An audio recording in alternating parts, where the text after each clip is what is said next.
Hey guys, today I have something a little bit different to show you guys. What I have here is an Eaton Viking portable fan-forced baseboard convection heater, and this thing is old. This thing was made in 1968.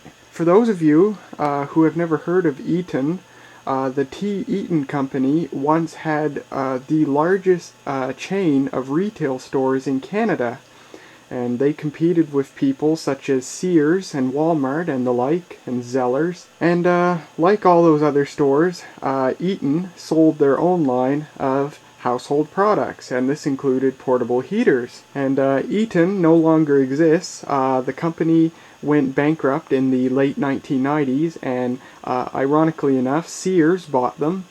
And Sears tried to continue the name as sort of a brand name, but in 2002 they just scrapped the name completely. And that was the end of Eaton. Now, how this heater works is, it's got a resistive ribbon strung all the way across, all the way going down. And over here is a small fan driven by a shaded pole motor. And that sucks air in through here, and from what I can tell, blows the air out near the top here. Just kind of help force the heat out of it. Now this heater has an interesting story, like almost everything I put on YouTube. I don't know the history of this heater, and Mum doesn't remember either. She thinks that this originally belonged to Dad, and so of course I can't ask Dad if he knows any history of it, so I really don't know. Dad might have originally bought this heater, although actually that's not very likely. Well, it might be likely. He would have been 18 or 19 at the time. But it's possible that a family member related to him bought this heater. Mum says he might have bought it used at a yard sale.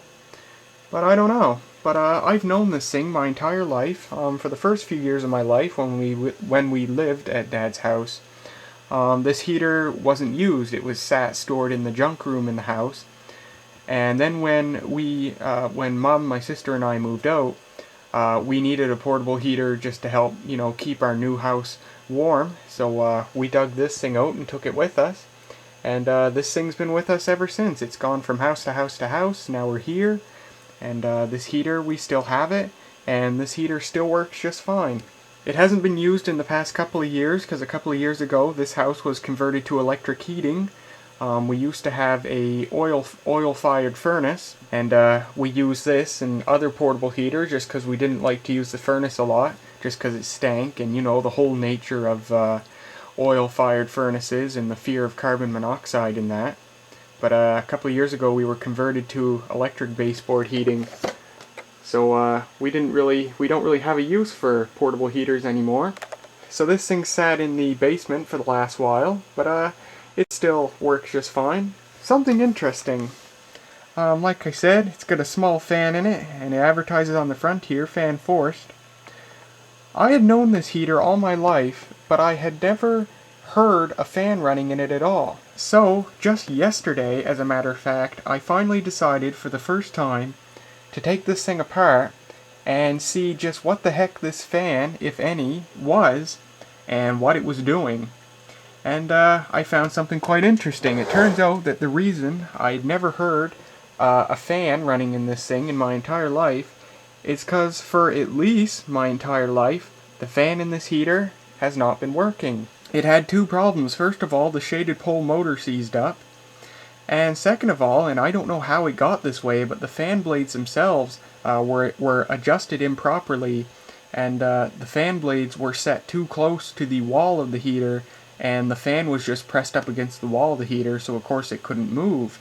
I don't know how it got that way, but just yesterday I readjusted the fan blades, I oiled the motor, and the fan still isn't perfect, but for the first time in at least 20 years, this heater now has a working fan, and you can actually hear it running. You can see it running too. You guys will get to see it running here today. And it's pretty cool, and I finally solved the mystery of why I never heard a fan running in this thing. Luckily, this thing never seemed to have any problem with a non-running fan. I know fan heaters you buy today, if the fan stops running, the heating coil gets so hot that it trips the overheat protection. But this heater never seemed to mind. And now with the running fan, you know, the heating coil glows just as brightly as it did without the fan.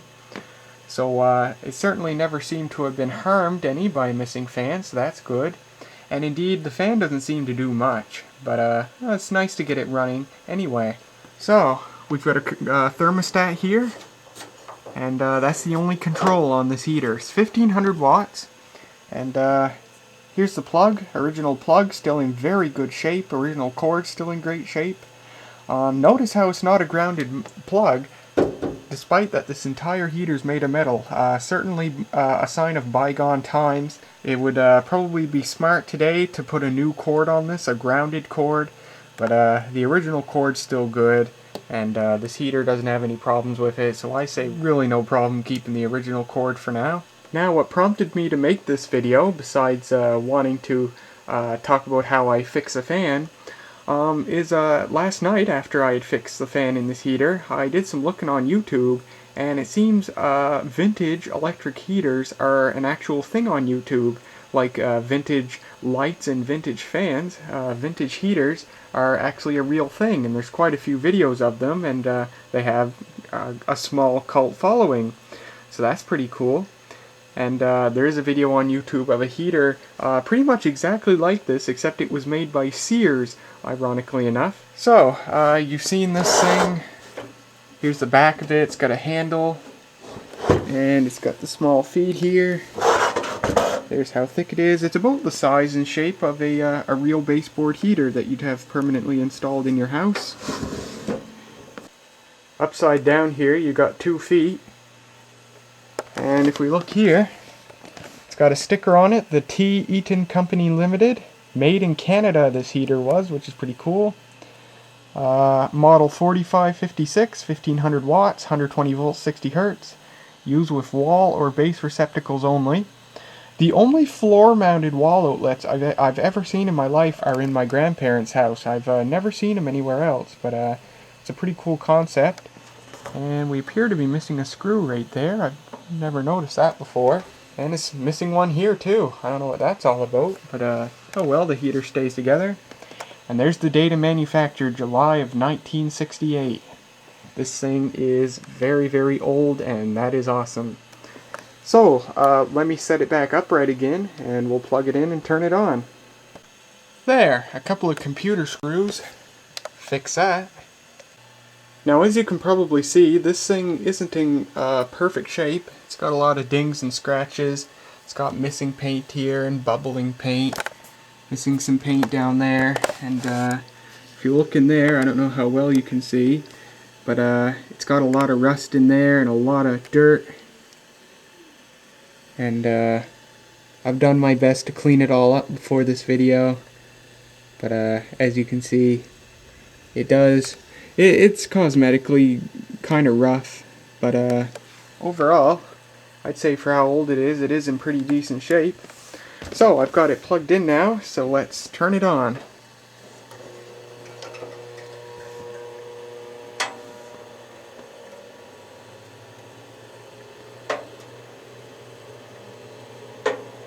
Works very well, and it puts out a lot of heat.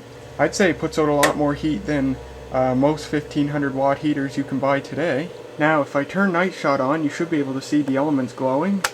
Yep.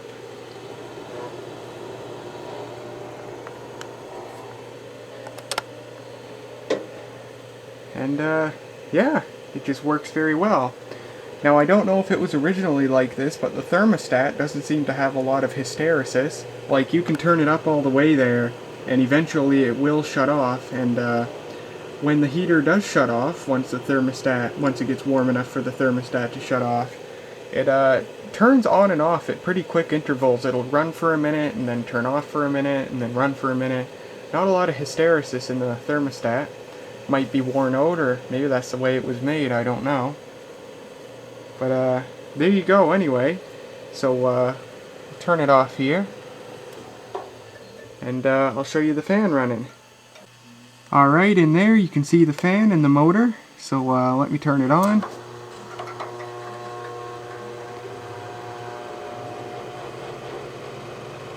As you can see, the fan's kind of wobbly.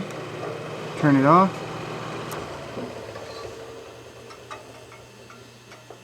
So yeah, the fan's not perfect, but it's definitely working good now compared to what it was doing before, which was absolutely nothing.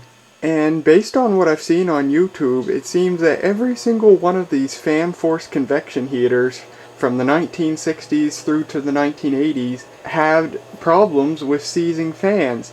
Literally every single video of one of these heaters that I've seen on YouTube either had a seized fan or the person who made the video said that it had a seized fan and they fixed it. I don't know if perhaps just the general build quality of these heaters, they used really cheap motors or something. These heaters were considered cheap back in their time, although you wouldn't consider something like this of cheap build quality today, but for the standards of the time they really were.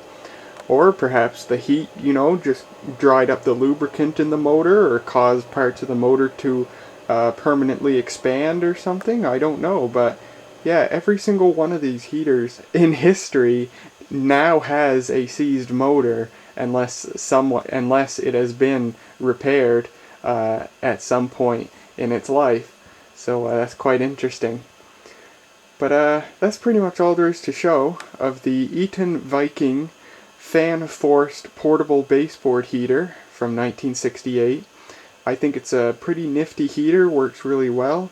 I'm glad it's stayed in the family all these years, and I intend to keep it in the family in the years to come. So I hope you guys enjoyed, and I will see you guys next time.